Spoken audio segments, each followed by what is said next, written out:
Élixion, la science autrement.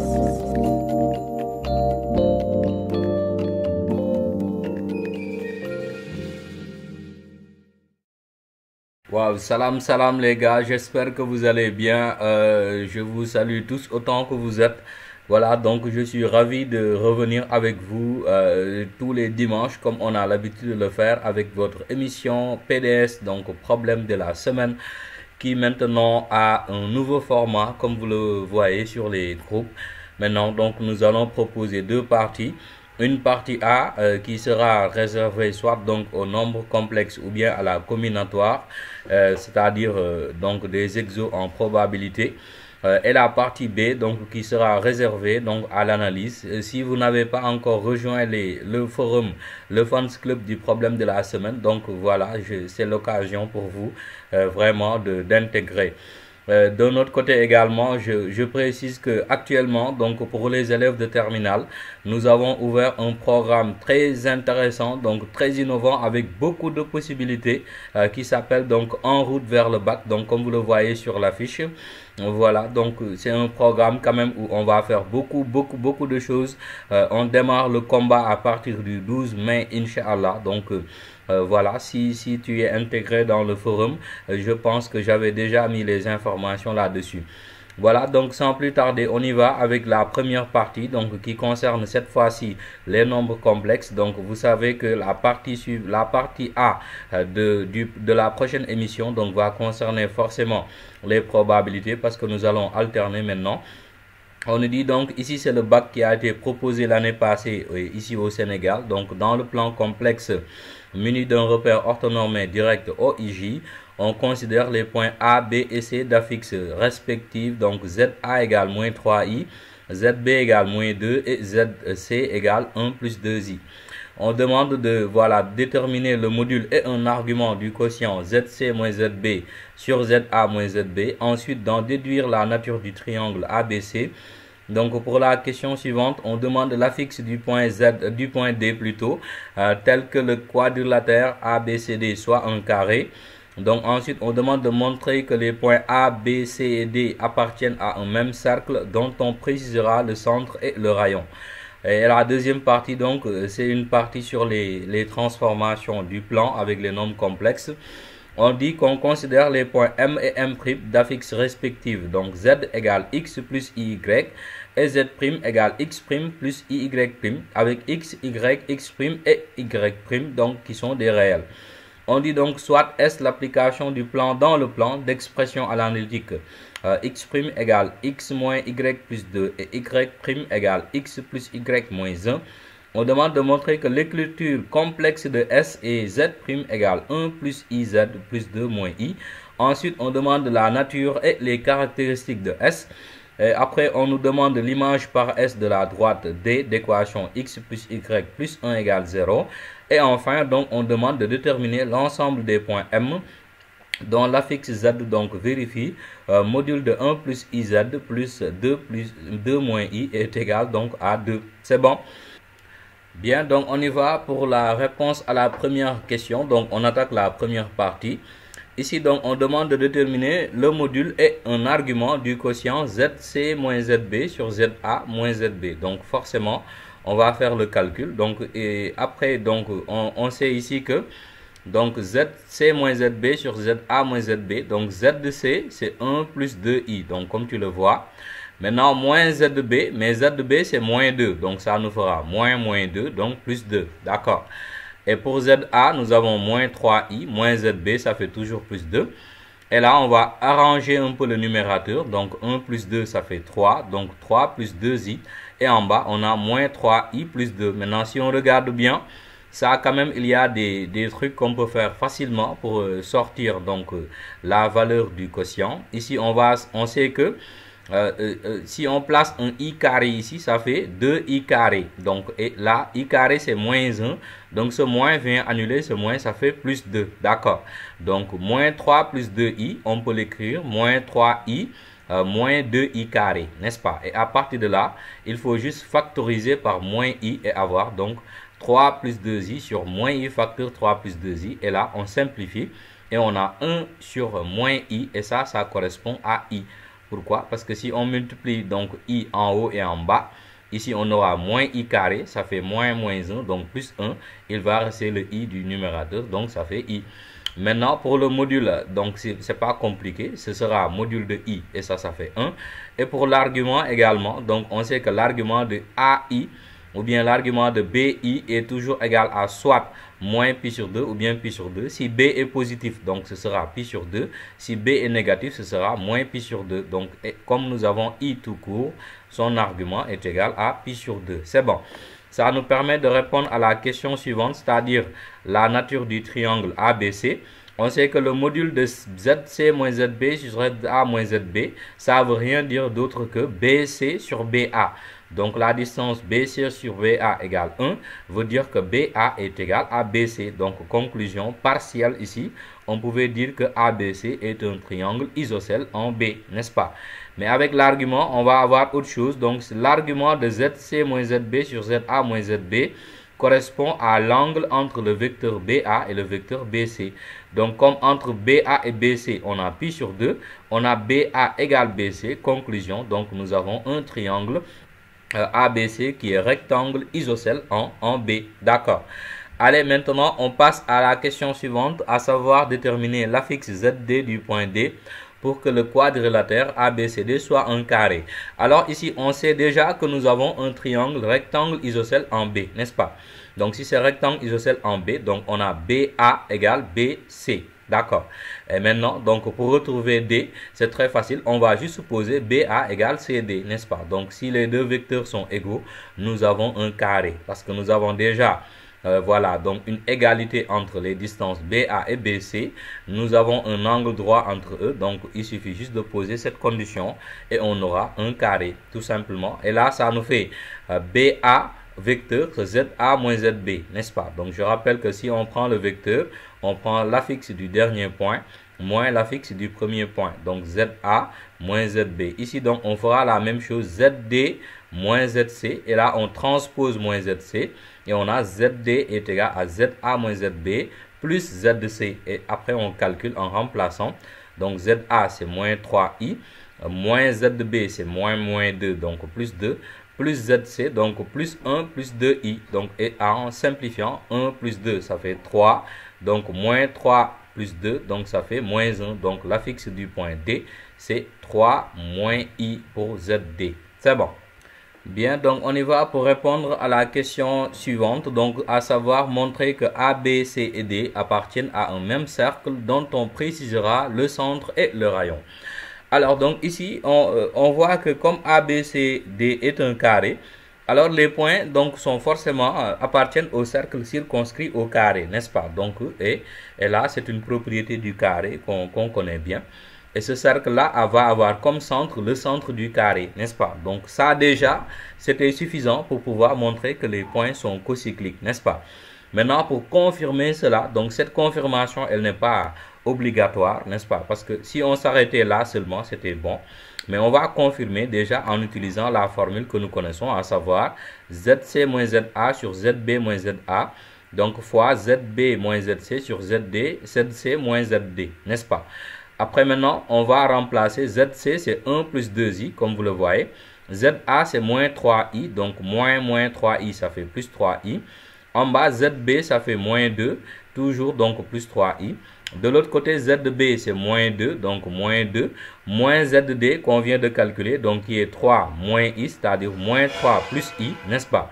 ZC plutôt, c'est 1 plus 2i et moins 3 moins i. Et après, donc, on va juste arranger. Donc ici, le 1 revient. Donc 2i plus 3i, ça fait 5i. Là, nous avons le dénominateur ne change pas. Ici, donc, nous avons moins 2, moins 3, donc moins 5 plus i. En bas, nous avons 1 moins 3, ça fait moins 2. Et 2i plus 1, ça fait 3i. Donc, vous voyez, on a le même dénominateur. Et si on fait donc le produit, donc au dénominateur, on peut prendre moins 2 plus 3i au carré. Et donc, au numérateur, nous avons 1 plus 5i facteur moins 5 plus i. D'accord? Et on va développer ça très facilement. Et aussi en bas, donc nous avons une fois moins 5, donc moins 5. Une fois i, ça fait donc plus i. et plus 5i fois moins 5, donc moins 25i, et 5i fois i, donc ça fait moins 5 à cause du i carré, n'est-ce pas? Et là, donc c'est le développement de moins a plus b, c'est la même chose que développer a moins b. Donc on va prendre donc 2 au carré 4, moins 2ab, donc 2 fois 2 fois 3, donc ça fait moins 12i, plus b au carré, donc avec le i carré, ça fait moins 9, n'est-ce pas? Et là, on va arranger moins 5, moins 10. Donc, i moins 25i, ça fait moins 24i sur moins 5, moins 12i ici au dénominateur, n'est-ce pas? Et là, vous voyez qu'il suffit juste de factoriser par 2 et d'avoir 2 facteurs moins 5 moins 12i sur moins 5 moins 12i qui est simplifié. Donc, ça fait 2. Et comme 2 appartient à R, donc on peut en déduire que les points sont cocycliques. C'est aussi simple que ça. Après, maintenant, on va prendre O, le centre du cercle circonscrit. Donc, si O est le centre du carré, vu que AC est une diagonale, donc donc O va être le milieu de AC, n'est-ce pas? Donc j'aurais dû mettre O, c'est plutôt O qui est le milieu de AC, n'est-ce pas? Donc je m'en excuse. Et là, après, on va voir que ZO, ce sera donc ZA plus ZC sur 2. Donc, et ZA, c'est moins 3i, ZC, 1 plus 2i sur 2. Et on trouve donc 1 demi moins 1 demi de i, n'est-ce pas? Donc, c'est aussi simple que ça. Et maintenant, pour le rayon AO, il va être égal donc au module. Donc, j'aurais dû mettre aussi donc le module, la norme du vecteur AO, qui est le module donc de ZO moins ZA. Et voilà, donc comme vous le voyez, le module va nous donner racine 26 sur 4. Et là, on pose racine sur 26. Racine de 4, c'est 2. Donc, conclusion, A, B, C et D donc, appartiennent au cercle de centre O et de rayon. Racine de 26 sur 2. C'est bon. Allez, maintenant, on va à la partie suivante, c'est-à-dire la partie 2. On considère donc les points M et M' d'affection respective. Donc, Z, c'est X plus Y. Z', c'est X' plus IY'. Donc, avec X, Y, X' et Y' qui sont des réels. Donc, on demande de montrer que l'écriture complexe de S, c'est Z' égale 1 plus IZ plus 2 moins I. Donc, aussi ça. Pour le faire, on va d'abord commencer par écrire donc notre Z'. Ce Z', c'est X' plus IY', n'est-ce pas? Or, on sait que X' c'est ça. Donc, on peut remplacer X moins Y plus 2. Y', donc c'est ça, c'est X plus Y moins 1. Et après, on va développer. Donc, tout simplement, le devant, ça ne change pas. Ici, on introduit le I pour avoir IX plus IY moins I, n'est-ce pas? Après, on va essayer de retrouver donc cette forme-là en retrouvant le Z qui est égal donc à X plus IY. Donc, vous voyez que déjà avec X plus IY, donc en déplaçant, on peut avoir Z ici. Donc, on a X plus IX, donc on déplace le IX plus IY. Et maintenant, après, moins Z plus 2 moins I. C'est bon. Et là, après, on va déplacer, donc comme on a dit, IY pour avoir X plus IY. Et là, on va faire changer IX de l'autre côté. Donc, on a IX moins Y plus 2 moins I. Donc, ça commence un peu à se former. Maintenant, il faut juste faire une petite transformation ici surtout. Et à partir de là, qu'est-ce qu'on peut faire? On peut factoriser par I. Si on factorise par I, on aura I facteur X plus IY. Pourquoi? Parce que si on développe le I, on aura IX et I carré Y. Donc, ce sera moins Y. Tu vois, c'est pas compliqué. Et là, on voit facilement donc X plus IY et X plus IY encore. On prend en facteur. Et si on le prend en facteur ici, il va rester 1. Ici, il va rester I. Donc, facteur X plus IY plus 2 moins I. Et conclusion. Donc, vous voyez que ça, c'est le Z qu'on cherchait. C'est donc 1 plus I facteur Z plus 2 moins I. Conclusion. Donc, Z' est égal à 1 plus IZ plus 2 moins I. C'est bon. Et là, on demande la nature et les caractéristiques de S. Donc, facile aussi.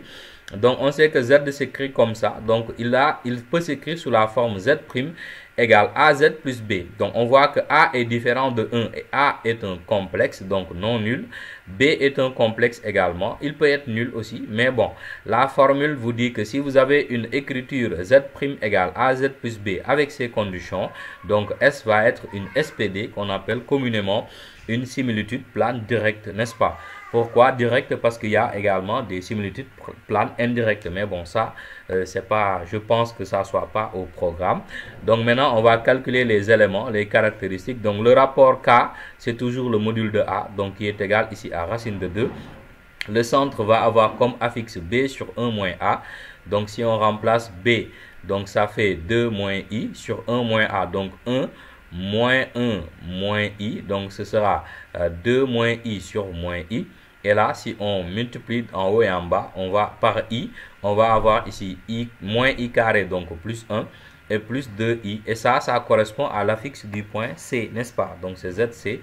L'angle, donc c'est l'argument de A. Ici, c'est l'argument de 1 plus I qui est égal à pi sur 4. Ça, c'est pas compliqué. Conclusion, donc S est une similitude plane directe de rapport racine de 2, de centre C et d'angle, donc pi sur 4. Voici les caractéristiques. C'est bon? Après, maintenant, on demande l'image par S de la droite D d'équation x plus y plus 1 égale 0. Ça aussi, c'est pas très compliqué, seulement c'est un peu laborieux, mais bon, vous allez voir. On a d'abord que ça, c'est l'écriture analytique. Donc, c'est x' égale x moins y plus 2. Y', c'est x plus y moins 1. Ça, c'est la première équation. Ça, c'est la deuxième. On va ouvrir un nouveau système dans lequel on va faire 1 plus 2.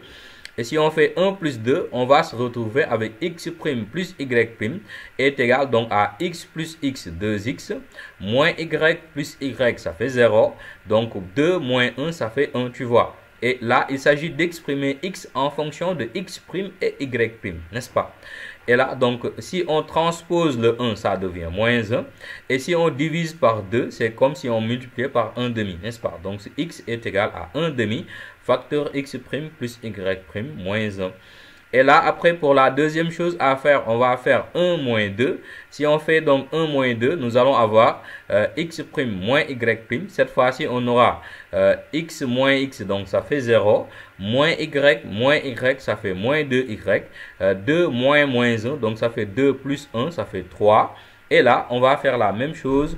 On transpose le 3, donc moins 3. Et on divise cette fois-ci par moins 1 demi. Et y sera égal à moins 1 demi facteur x' moins y' moins 3. Tu vas bientôt voir pourquoi on fait tout ça. Vous savez que, comment ça s'appelle? La droite d'équation, la droite D a pour équation x plus y plus 1 égale 0. Donc, on va juste remplacer x par la valeur que nous venons de calculer et y par la valeur que nous venons de calculer. Ce qui nous fera 1 demi facteur x' plus y' moins 1, moins 1 demi facteur x' moins y' moins 3, plus 2, 1 égale 0.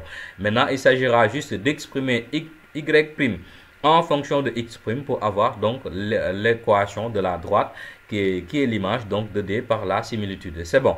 Et là, on va pouvoir factoriser par 1 demi comme tu le vois. Et on aura donc, là ça ne change pas, mais ici, comme le moins entre, donc les signes changent, moins x' plus y' plus 3, donc plus 1 toujours égale 0. Et après, c'est pas compliqué, on va arranger tout ça.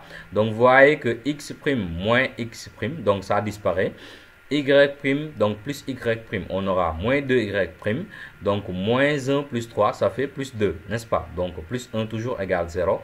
Et là, on peut faire entrer maintenant le 1 demi et on a y', donc plus 1 égale 0, donc y' égale moins 2. Conclusion, voici donc, voilà, donc l'image de la droite, l'image plutôt de la droite qui est l'image donc de D par la similitude.